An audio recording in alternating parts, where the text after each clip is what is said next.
First off, thank you to everyone for coming out to help celebrate the class of 2017. It's an honor to be speaking before you today. Before I begin, I'd like to thank a few people. Mr. McConnell, thank you for teaching me not only to form my own opinions, but also to consider the opinions of others, which has helped me look at the world in a whole new way. Mr. Deichler, thank you for being such a chill first period teacher and giving me the knowledge of historic and current world events, which has allowed me to talk about politics without sounding completely ignorant. Thank you to both of you not only for educating me, but for standing by me whenever I need support, especially in the past few weeks. And of course, thank you to my parents, family, and friends for once again, their never-ending support in everything that I do. I love you guys more than you know.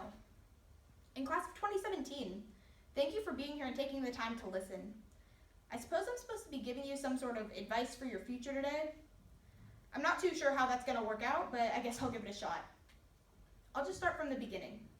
There was a certain surreal feeling that overcame me when the reality of graduating and standing in front of you giving you a speech set in.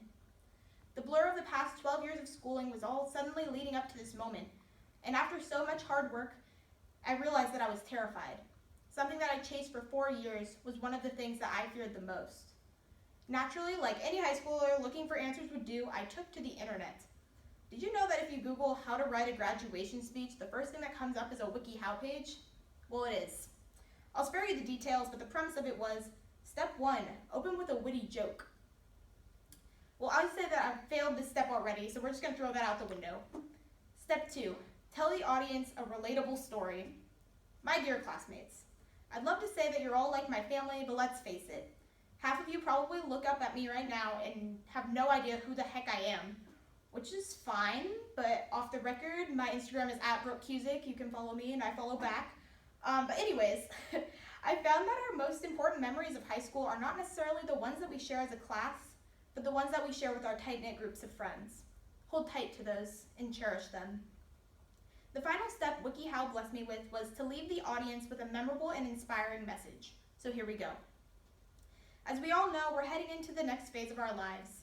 It's something we've all thought about for ages, but now it's been presented to us with a neat little bow, and we've been told to get out there and go get them.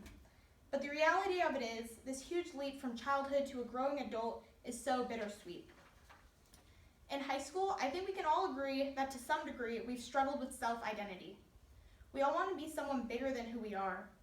But in the pursuit, we can often lose sight of our sense of self. Whether that's wanting to be the next Kobe or simply wanting to be, let's say, like your older sibling.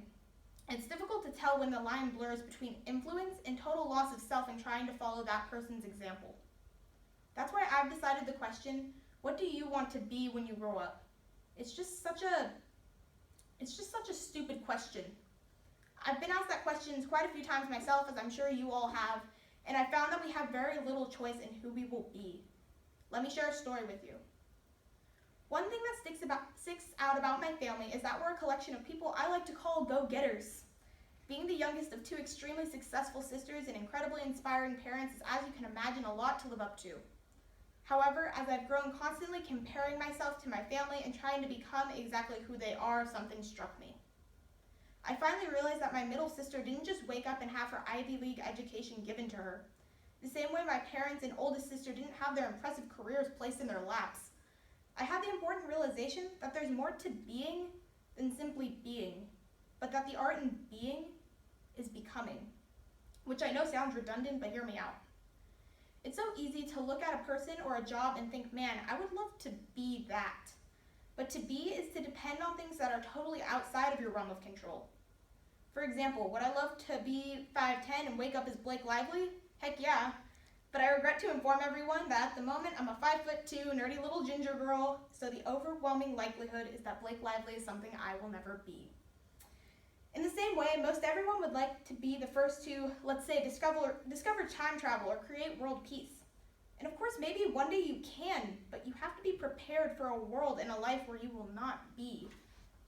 But don't let the likelihood of not being discourage you, because while you can't decide who you'll be, you always have the choice in what you will do.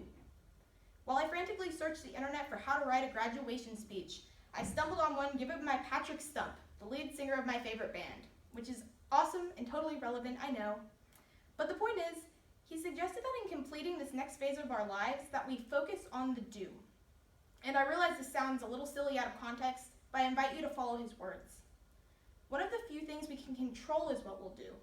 So many of us get caught up in what we want to be, that what's often forgotten is that being something requires doing something. And that being said, I encourage you to do whatever is going to make you happy, not only in building a future for yourself, but also in taking time to make memories and cherish your time before being thrown out into the adult world. Whether that's headbanging with your friends at a Fall Out Boy concert, shout out to Jackie and Chelsea, or staying in and watching movies, or going to a family barbecue, whatever. Just take time to really do something. I'd like to leave you with one final thought, which is a lesson I view as most important as we head off into college or the workforce. People are going to tell you that you should learn to enjoy what you do. While this may be a nice way to get by, I can't encourage you to take this advice. I encourage you to transcend this goal.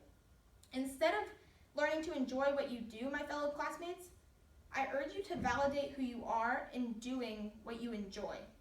In class of 2017, I thank you for all that you have done, but most of all, I thank you all for what you are about to do. Congratulations.